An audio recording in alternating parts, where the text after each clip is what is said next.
اسرائیل اگر فلسطین کا اتنا ہی دشمن ہے تو فلسطین پر اتنا حملہ کیوں نہیں کرتا جتنا حملہ وہ غزہ پر کرتا ہے؟ غزہ بھی فلسطین کا حصہ ہے لیکن فلسطین سے تھوڑا سا دور ہے، تو اسرائیل غزہ پر ہی کیوں اور نارتھ غزہ پر ہی خاص طور پر اتنا حملہ کیوں کرتا ہے؟ یہ سوال ہے نا، تو آئیے سمجھتے ہیں۔ کہانی شروع ہوتی ہے 1956 میں کہ جب ایجپٹ کے اس وقت کے صدر جمال عبد الناصر نے سویز کینال کو نیشنلائز کر لیا۔ سویز کینال گلوبل ٹریڈ کے لیے بہت ضروری ہے، یہ میڈیٹرینین سی کو ریڈ سی سے ملاتی ہے۔ دنیا میں ٹریڈ سویز کینال کے بغیر کرنے کا مطلب یہ ہے کہ ایشیا سے مڈل ایسٹ سے آئل لے کر گڈز لے کر پوری دنیا کا چکر لگانا پڑے گا، کیپ آف گڈ ہوپ سے گزرنا پڑے گا، کاسٹ زیادہ آئے گی، ٹائم زیادہ آئے گا، ٹریڈ نہیں ہو پائے گی۔ سویز کینال یہی چیز ممکن بناتی ہے۔ گلوبل ٹریڈ کا آج 12% سویز کینال سے گزرتا ہے اور ایجپٹ اپنی اکانومی میں $9 بلین کا ریونیو صرف سویز کینال سے کماتا ہے۔ 1948 سے لے کر 1950 تک ایجپٹ نے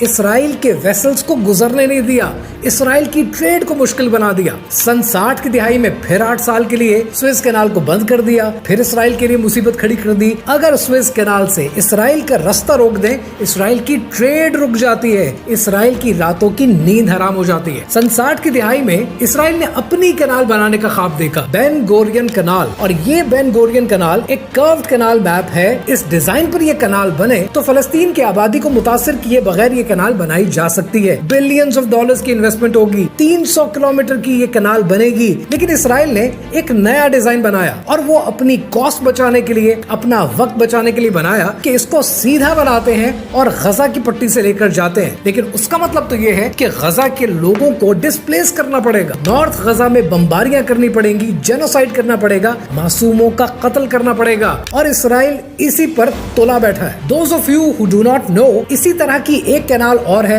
which is پاناما کینال، اور پاناما کینال پر اس سال کے آغاز میں بلیک راک نے قبضہ کر لیا ہے۔ پاناما کینال گلوبل ٹریڈ کا 5% آپریٹ کرتی ہے، سویز کینال گلوبل ٹریڈ کا 12% آپریٹ کرتی ہے۔ یعنی یوں سمجھ لیجئے کہ یہ دو کینالز یہود کے ہاتھ میں آئیں تو اس کا مطلب یہ ہے کہ دنیا کی 17% ٹریڈ پر ان کا قبضہ ہو جائے گا۔ یہ سب باتیں آپ کو میں کیوں بتا رہا ہوں؟ یہ سب باتیں میں آپ کو اس لیے بتا رہا ہوں کہ جب کبھی یہ مہم چلے گی اور آپ کے ملک میں اسرائیل کو ماننے کی آوازیں تیز ہو جائیں گی، تب آپ کو میں پکا کر رہا ہوں، تب آپ نے اپنی آواز اٹھانی ہے کہ اس جابر کو، اس ظالم کو، اس فاسق کو ہم نہیں مانتے۔